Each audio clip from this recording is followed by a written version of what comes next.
Bismillah ar-Rahman ar-Rahim. In the name of Allah, the most merciful, the most compassionate.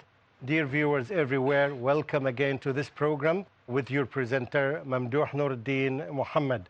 Today we are going to add a new episode under a subtitle, although it helps the main theme, which is do we teach effectively? However, it has some elements that we may take it out, or we may put it in the circle or in the flower, because we will find that some of these may oppose the subtitle that I will add now. We've seen that all these working together, the things that we mentioned to it, about 10 or 12 until now, and I would like to review them. While I'm reviewing them with you, I'd like you to focus on what do you think in the classroom about something that may disturb the impact of these on making the class effective. Is my question clear? There's some factors that may work as barriers for you in the classroom that may not help you well to achieve the goals from these points that you are making. Let's review them first. As we mentioned them, not necessarily in order. One of them is interactivity, engaging all students, balance between team and individual work, distributive focus, effective use of resources, links, high expectations, questioning strategy, different teaching methods, and the others. So these are the main ones, although we added 2 or 3 to them. What do you think of something that may cause a barrier implementing this? Long and continuous study hours. Long and continuous study hours can cause that barrier. Okay. The number of students in the class. Okay, can be, yeah, but yes, please. The portion that is given to the students to complete, if it's incorrectly set, then it will be a barrier. If it's too high for them or too vast for them. Okay. Time constraint. Time constraint, it's okay. We will come this. Time constraint can be a factor that can be within or can be a factor outside that becomes a barrier. Today, I'd like to add something new to you, and I'd like to put it here in the middle temporarily, or we put it somewhere here. It is curriculum. Curriculum. Before we get into the impact of curriculum, I'd like to hear from you, what is the meaning of curriculum? When you hear the word curriculum, can you give me explanation of this? 1 word or 5 words maximum? What is curriculum? Yes? Curriculum is that everything that you do with the students or you give the students, it may be the syllabus, it may be the activities, it may be the books, everything includes curriculum. Everything that the school provides to the students. Everything the school provides to students. 6 words, good. Another thing? The portion for the entire year. That's Portion of? for the entire year. For the entire year. Okay, so whatever is provided to the students in the entire year. The learning objective and learning outcome catering to overall development. Okay, the learning objectives themselves and the outcomes. Okay, I would, as you know, that the old concept of curriculum, it was equivalent to textbooks. And still in the mind of many teachers, they don't want to move from this point to another point. It's not textbooks. It's textbook plus the activities, the tasks, the objectives, the outcomes, right? All this is considered curriculum. You can add to it also the field trips, the speakers who come you invite, the parents who would do something to your class. All these together form the curriculum. Now we need to broaden our brains. It's no longer the textbook. The textbook is the basis that we build on, because we have to start from somewhere, right? And it's not easy to start from field trips. It's not easy to start from activities. You'd better start from a textbook, but this textbook should not represent 80% of the curriculum. Should not even reach 40% or something. Another thing in the curriculum is, which is very important, we mentioned it in the previous time, it is the outcome of the assessment. Remember, we talked about summative and formative assessment. Summative assessment is the exam results that you have, right? Formative is when you analyze these results and you come up with conclusions that students have some weaknesses in this area or in that area. When you take these areas to the classroom and you start handling them, they become part of the curriculum. Is this clear? So this is the curriculum. In the beginning, I said that this curriculum can be a barrier for those. Now you understand something about how can curriculum be a barrier for those, particularly if we talk about the curriculum as a textbook.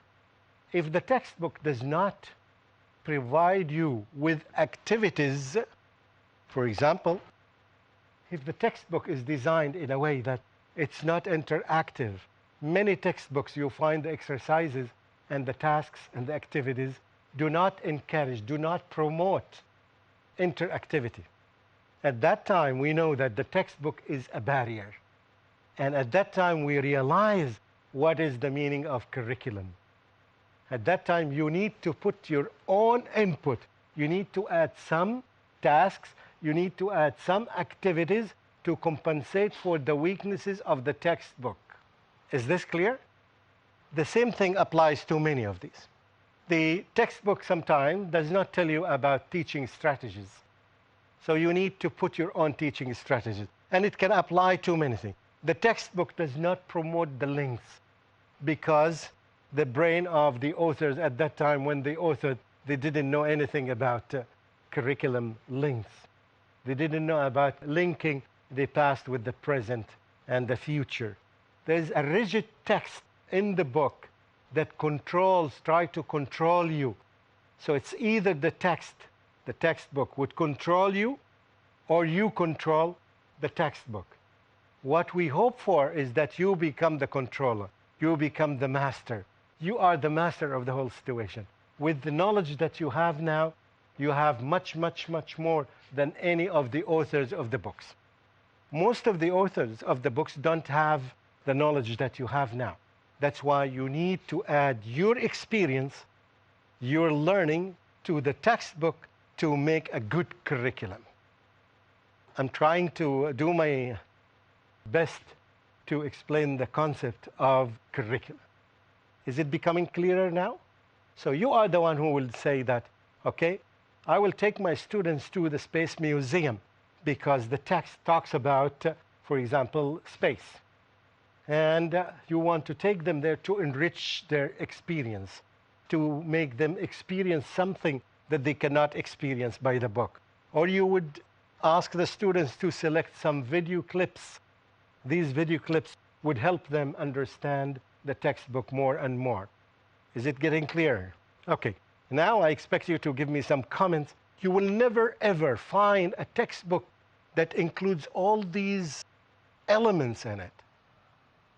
It's only the teacher who can add them. It's only the teacher who can act them and apply them in class. So you have to understand that authors are not gods. One, respect this word, suits India, gods, right? So the other thing is that you have to understand that it's we who make the modification. Now, this requires from us that we need to make a review of the curriculum. Before we make the review, we need to ask ourselves, what do we expect from the curriculum? What do we want to see of the curriculum? A good curriculum, how can you describe it? Can you put 3, 4, 5, 6 qualities of a good curriculum or outstanding curriculum? What do you expect? Words. Use words. That which includes the distributive focus, that is knowledge, concept, and skills.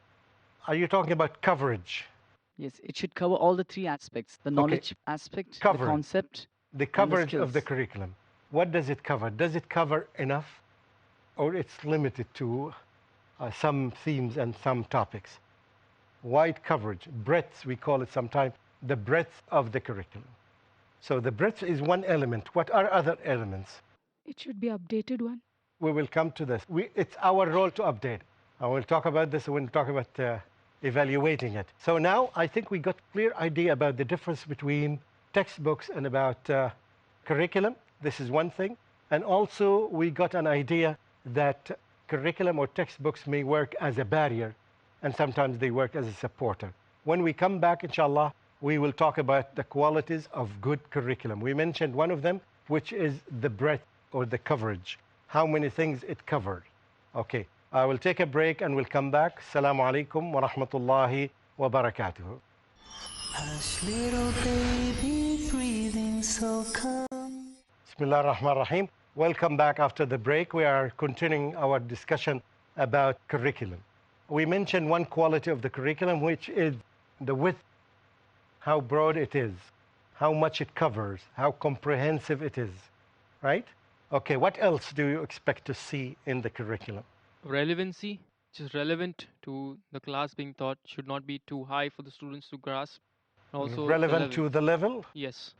Again, okay, we're not talking about, I will keep it now until. What other quality you think of? If we talk about breadth, right, we talk about depth, how deep the curriculum is. Does it cover topics superficially, or does it go one level or two levels? How deep the curriculum is. So coverage and depth. For example, the curriculum talks about Salah, Hajj, Zakat, and the pillars of Islam. Shahadatain, right? La ilaha illallah. But how deep it goes, for example, in grade 1 or grade 2 or grade 3 to cover Salah. What other things? Does it cover only the obligatory Salah? Does it cover the Sunan? Does it cover the Nawafil? Right? So this is the breadth of it. But how deep it goes down in each one of them. Is this clear now? Okay, so two elements now. What else do you expect to see in the curriculum? Yes? The curriculum should go along with the ethos of the school or the vision of the school. Yes, it should, of course, it should echo the ethos or the vision of the school. It should match it. The school sometimes has a vision, right? Had a very good vision, but they go and bring the textbooks or the curriculum from a country, right? Let's say that they take it from UK, right? Or IB curriculum or American curriculum or Japanese curriculum. And when you try to match it with the vision, you see how do you call it? Misfitting, right? It does not fit. So it has to go with the vision. Either you select another curriculum, right? Or you change your vision, of course. A lot of people, in fact, they go back and change their vision because they don't have the good. What else do you see? I hope you're writing, you're documenting this. What else do you expect to see in a good curriculum? Okay, I will tell you something and you will think of another, right?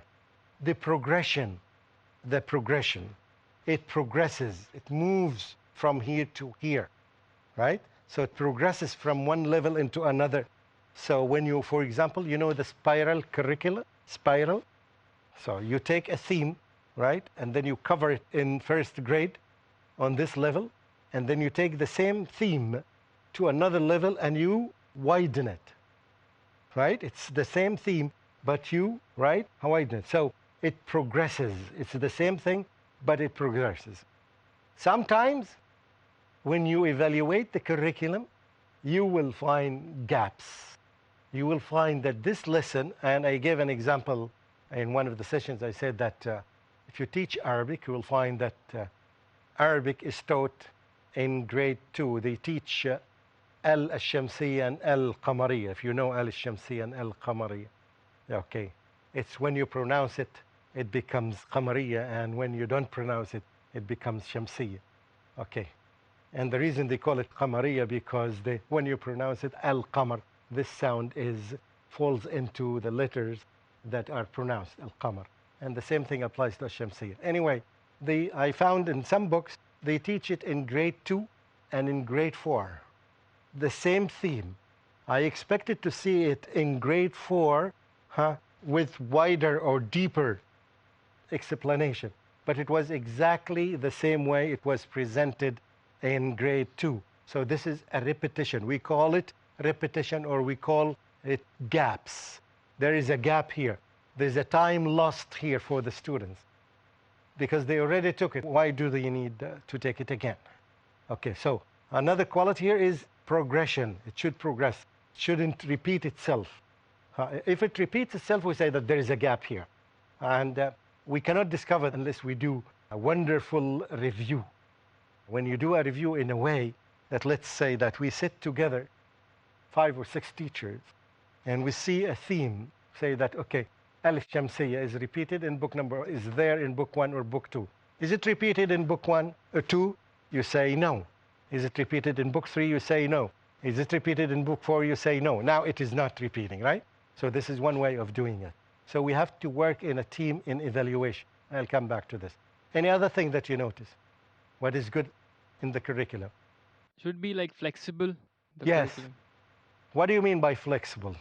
Like when we do a review of the class, Yeah. when you differentiate, it should be able Yeah. to, we can adjust it. Yeah. So you see that at least in the introduction or at the end of every lesson, it should encourage the teacher, it's time now for you to make your own input, right? It encourages that at least by one statement or something like this. So this is wonderful. Yeah. Good. Any other thing? Yes. The curriculum should be dynamic. What do you mean by dynamic? Should it run in the classroom? No, as in lots of new ideas should be incorporated as Yeah. far as the topics are concerned, as opposed to the traditional ones. How do you see this in the curriculum? What is your expectation to see a curriculum that will tell you it's dynamic? Whatever the latest developments have taken place in a particular topic, the current developments, Yeah. ideas related to that should be included in the curriculum. Okay. Can you link what you're studying now to any current affair? The current affair will not be there, but it's left open for the students. Whatever current affair, they want to link it. You see what I'm saying? So you expected it to be in somewhere in the questions or at the end of texts, something like this. You wanted to say something? Yeah, the curriculum for a particular grade in a particular chapter, for example, science, suppose we teach electricity at grade 3, it should stop at the point, just at that point from where they need to build on at grade 4. For example, the idea of series and parallel circuit is only introduced at grade 3, Okay. while where they reach at grade 4, they come to the entire explanation and working of it. Yes. So they know what is series and parallel. By the time they've reached 4, so they don't waste time there, they directly start on the understanding the working of the circuit. This is exactly what I meant by progression or by the spiral curriculum. Spiral curriculum, it develops, right? It progresses. So this is the best representation. I hope you understand spiral curriculum now. It starts with something and develops. In grade 6, it's here, and in grade 4, it's full explanation. Okay. So I just have a comment. Here, I feel it's very important for the teacher to know the upper limit where to stop. Because for a language, when it comes to English, suppose if there is letter writing, and if it's letter to the editor, for example, so she should know what level that has to be expected, because this will go right up till grade 10. Everyone's writing a letter to the editor. So what are the basic that should be taught at a particular grade? You shouldn't tax the children, because Yeah. that's not what they are receptive to at that age. So it's Yeah. very important for the teacher to know where to stop. A question that really leads to a lot of argument and debate. Should we begin with the curriculum by the last grade or by the first grade? Okay, if I can say something, yes, you begin with the last grade because this is where your standards are. And then you go, right? When you go from the first, you don't know where it ends. So you go from the top. The difficulty of the curriculum is that the world develops so quickly. So quickly. Once your book comes from the printing shop, you will find that the world has changed. You find many issues had been introduced in the world, and your textbook has stopped here. So this is very difficult. It's very costly to change the textbook. Sometimes you see some of the textbooks in the United States, they are made by 100 authors, 100 people, just to make coordination between 100 people to come up with a book, right? It's a very, very difficult process and time consuming. So that's why we say that all the time it should open the door for the teacher to add to it.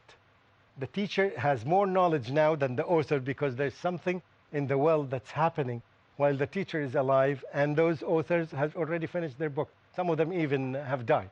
But the teacher is still alive, is seeing what the progress of the world. Do you see that?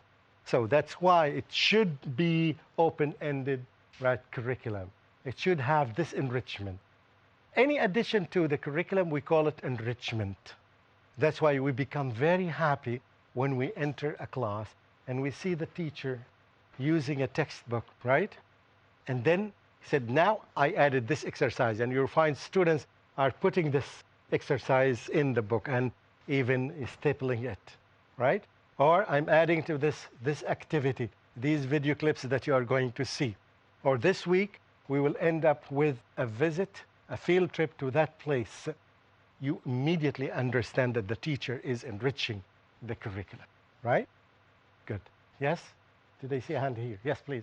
I have a comment on this about linking with the high expectations, what we discussed in the morning. Okay. Is that when we have a curriculum which is of an international standard, we can, when we gauge the progress of the students, we have a greater bar. Means if the curriculum is international, is followed by many, many international organizations and schools, we can better gauge the students where they stand in an international level. When we start with the standards, right? Yes. Yes, of course. You can. And that's why the international IB, for example, the curriculum is in all over the world, right? And so on and so forth. Many other schools that have the same thing. Okay, however, the problem of these, they don't link well with each individual community. And this would be the gap where the teacher needs to fill. Okay, it lacks examples from the community.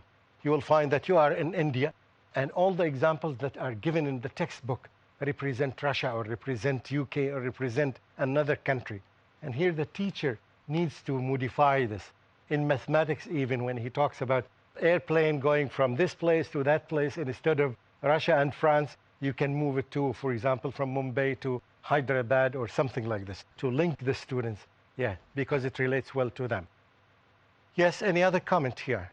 So, reviewing the curriculum, yeah, it is a quality.